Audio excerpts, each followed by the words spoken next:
Bore কাছে মুরিদ হয়েছে কিছু বললেই বেজাল লাগায়। রাজা চিন্তা করে যে বোর সাথে যদি বেজাল করে যদি থুয়ে চলে যায় তাহলে তো আমার ইজ্জত চলে যাবে।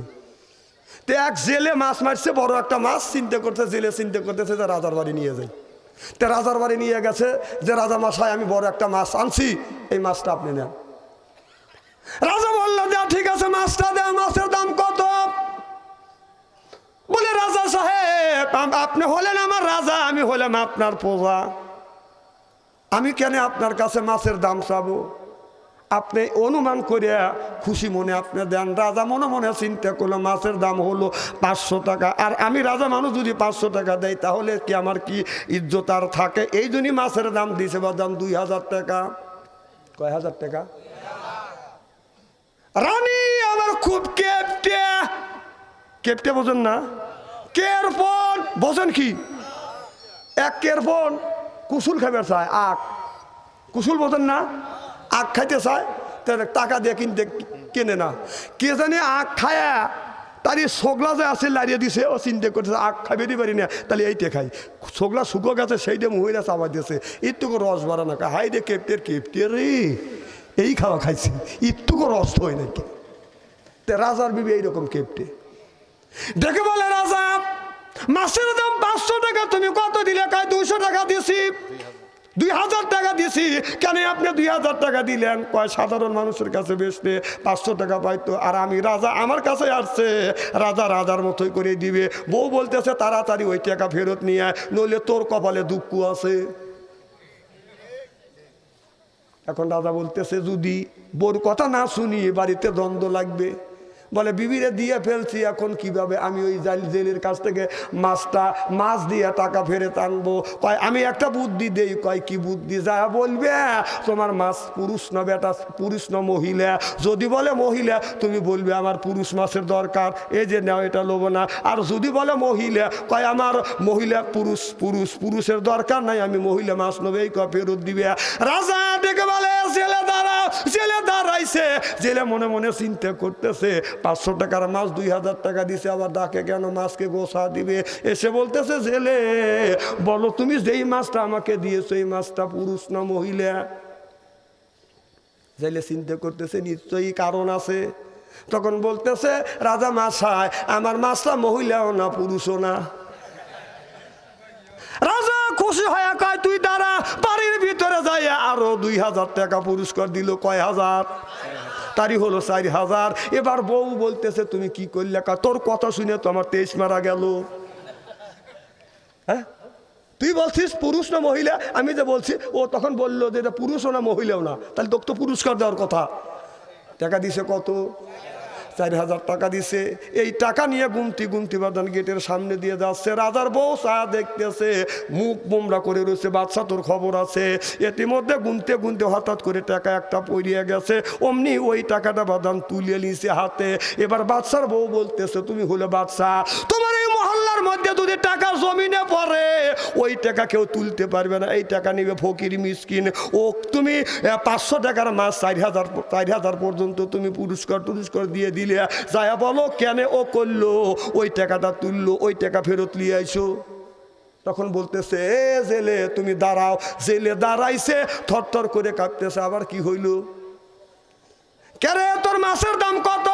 কয় 500। কয় দিছি কত? কয় 2000। তারপরে তোকে পুরস্কার কত দিলাম? কয় আরো 2000। কয় টাকা হয়েছে কয় হাজার? কয় 4000। তাহলে 4000 টাকার মধ্যে গুনতে 1 টাকা তোর মাটির পড়ে গেছে, সেইটা কেন তুই তুললি? সাইনবোর্ডকে দেখিস নেই? এটা হলো বড় পাপ, পড়ে গেলে তোলা যাবে না, এইগুলি ফকির মিসকিন নিবে, কেন তুই তুললি? তখন জেলে মনে মনে চিন্তা করতেছে বাদশাহ নান্দার রাজা সাহেব শোনেন, এই যে টাকাতে আপনার ছবি আছে। কি আছে? আপনার ছবি আছে। আমি চিন্তা করলাম যে এই রাজা 500 টাকার মাছ আমারে 2000 টাকা দিল, আর তারপরে 2000 টাকা আপনি আমাকে পুরস্কার দিল। সেই বাদশারা সেই রাজার ছবি মানুষের পার তলে পড়িবে, মানুষ খুঁজবে, এটা আমি চাই না। আমার বিবেকে বাজে গেছে, এই জন্য টাকাটা আমি তুলে আমি পকেটে সুন্দর করে রেখে দিছি। বললেন রাজা আমি কাজটা ভালো করছি, ভালো করছি না খারাপ করছি? রাজা বলে তারা আরো আমি তোকে 4000 টাকা পুরস্কার দেবো। আরো 4000 টাকা নিয়ে এসে পুরস্কার দিল। কথা কি বুঝতেছেন? রানী বলতেছে কি হয়েছে? বাদশা বলে এক কথা বলিস না, বইয়ের কথা যারা শুনবে তারাই জমিনে 23 মারা দিবে। অত মুড়ি দেয় না। আজকে মা বোনেরা নাই দেহ ওয়াজ করিয়া জুত পাচ্ছি আছে। হ্যাঁ কোন কি ইন্না লিল্লাহ ইন্না লিল্লাহ, সেটা আমাকে আগে বলবেন তো। হ্যাঁ আমি এত কথা কই মা বোনদের পক্ষে বিপক্ষে? হ্যাঁ রে আল্লাহ, আপনার এত চালাক মানুষ। হ্যাঁ বইয়ের মধ্যে বউ আছে। একদিন হযরতে আলী রাদিয়াল্লাহু তাআলা আনহু টান হয়ে বাদান শুয়ে আছে, মা ফাতেমা হযরত আলীর পায়ের কাছে বসে বাদান চোখের উপরে শুয়ে আছে। ফাতেমা নিচে বসিয়া স্বামীর পা ধরে এরকম করে টিপতেছে আর পায়ে চুমা খাচ্ছে। সুবহানাল্লাহ, একটু জোরে করো। আচ্ছা আমাদের কার কার বউ আমাদের পাও ধরে চুমা খাচ্ছে? একটু হাত তুলে দেখান তো দেখি। একজন, দুইজন, বাস হচ্ছে দুইজন পাইছি। আজকের থেকে তোমরা বোর পায়ে হাত দিয়ে চুমো খাই, তোমার বৌরাতে পর্যন্ত খায় নাই কে?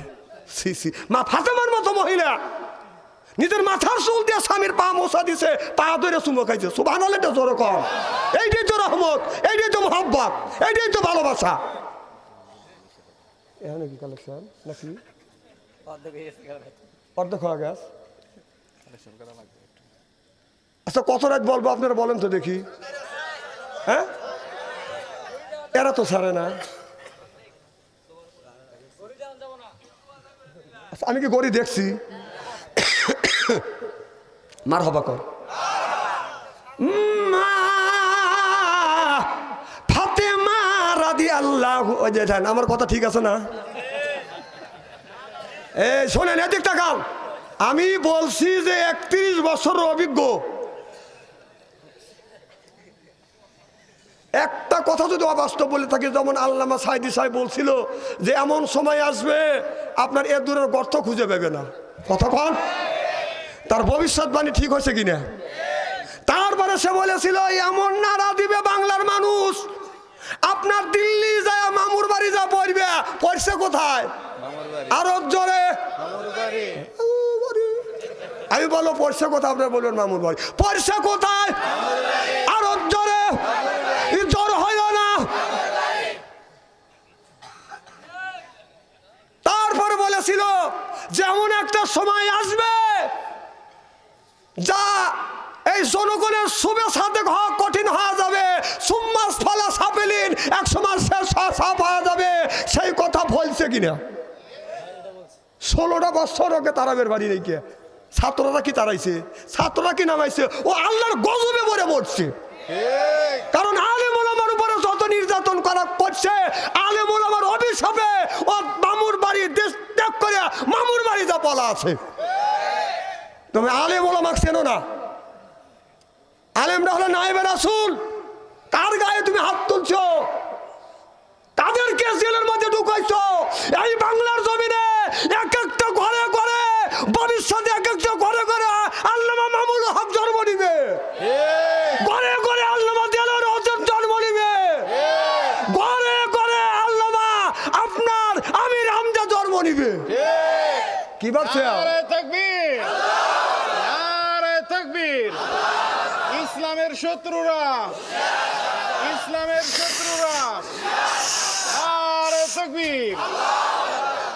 আমি আমার মাওলানার কথায় আমি একমত না। ইসলামের শত্রুরা যাদের হুঁশিয়ারদের সাবধান বললেন, ওরা কি সাবধান কম হয়েছে নাকি? ভাই রাগ করতেছে, ওরা কি সাবধান কম হয়েছে? সাবধান দেখে একটাও ধরা পড়ে নাকি? সব পলাইছে। এত সাবধান ওরা, আরো সাবধান করতেইছে ওরা, আরো সাবধান। জান কি সাবধানে সাবধান? দাড়ি কেটে পলাইছে, আবার ধরা পড়ে গেছে। তাহলে বোঝা গেল ওদের দাড়ি আল্লাহ এবং রাসূলকে খুশি করবার জন্য ওদের দাড়ি নেয়। ওদের মধ্যে এখন কিছু লোক যাদের দাড়ি ছিল ওরা দাড়ি কেটে মাহুন্দ সাজছে, আর যাদের দাড়ি ছিল না এখন দাড়ি রেখে দরবে সাজছে। এ বিষয়েও বাংলার জমিনে বাংলার মানুষই করবে। থাকো থাকো, খালি দোয়া ইন্নিস করতে থাকো। কি যেন বলতেছিলাম?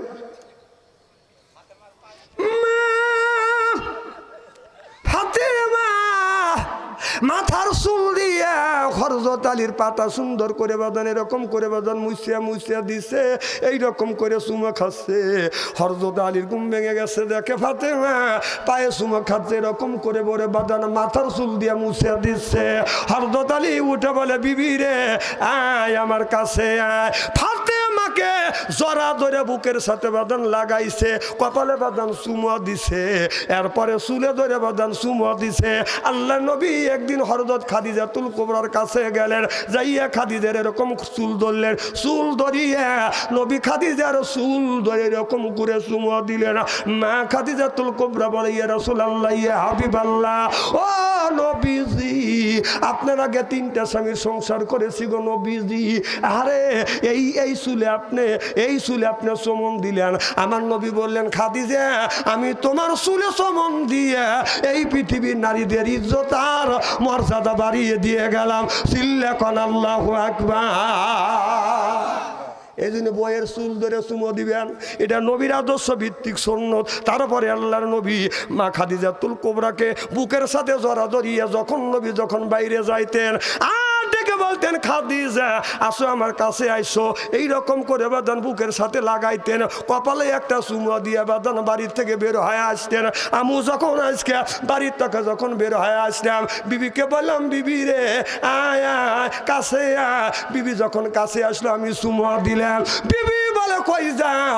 আমি বললাম, বিবি বিদায় দে, জীবত আসতেও পারি, লাশও আসতেও পারে, মৌতের মালিক কি? আমার ভাইরা আমার, এই দিনই যখন আপনি বাইরে যাবেন বিবিকে কপালে চুমো দিবেন, এরপরে বাদান সালাম দিবেন। আল্লাহর নবী রাত 12টার পরে খাদিজাতুল কুবরার ঘরে দরজার পাশে আসিয়া আমার নবী ডাক দিলেন আর বললেন, খাদিজা একটা ডাক দিছে, অমনি দরজা খুলে দিছি। সুবহানাল্লাহ। আর আপনি যদি টাঙ্গাইল শহর থেকে অথবা মধুপুর বাজার থেকে রাত 12টার পরে আমাদের ঘরে মধ্যে যে একটা করে খাদিজা আছে, এই খাদিজার ঘরে দরজার কাছে যায় রাত 12টার পরে যদি ডাক দেওয়া যায়, খাদিজা খবর নাই, ও খাদিজা শব্দ নাই, ও খাদিজা উত্তর না না, একই আহা রে, সুন্দর উত্তর দিবে, স্বামীর আত্মা ঠান্ডু হয়ে যাবে। আর তুমি কাউয়ার মতো উত্তর নিলে। আমার ভাইয়ের, আমার মুসলমান ভাইয়ের, আল্লাহর নবী বললেন, খাদিজা তুমি কি ঘুমাও না? মা খাদিজাতুল কুবরা বললেন, নবী গো যতক্ষণ পর্যন্ত আপনি বাড়িতে না আসেন এতক্ষণ পর্যন্ত আমি বিছানা পিঠ দিয়ে ঘুমাতে যাই না। চিল্লা কোন আল্লাহু আকবার, লা ইলাহা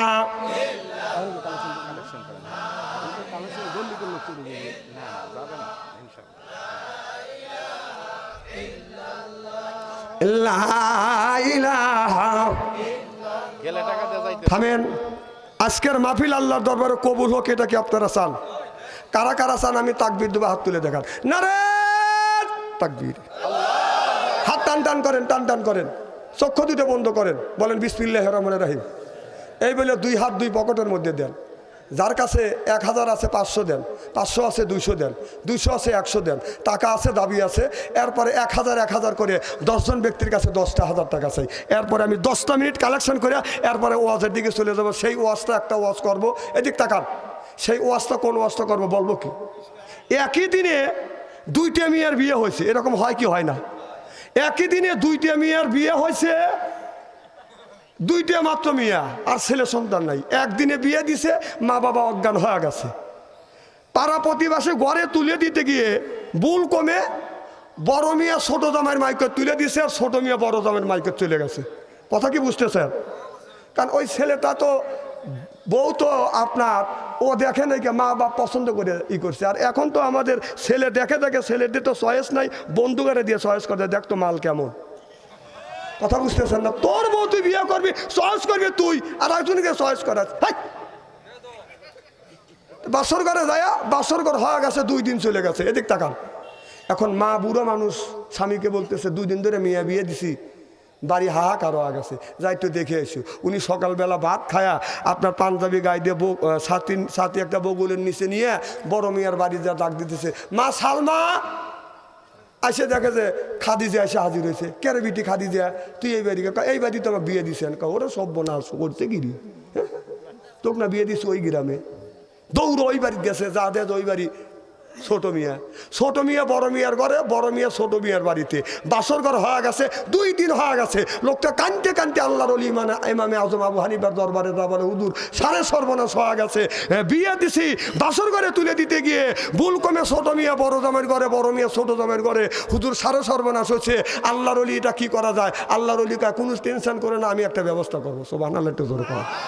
এই ওয়াজটা করবো ইনশাল্লাহ, শুনবেন তো?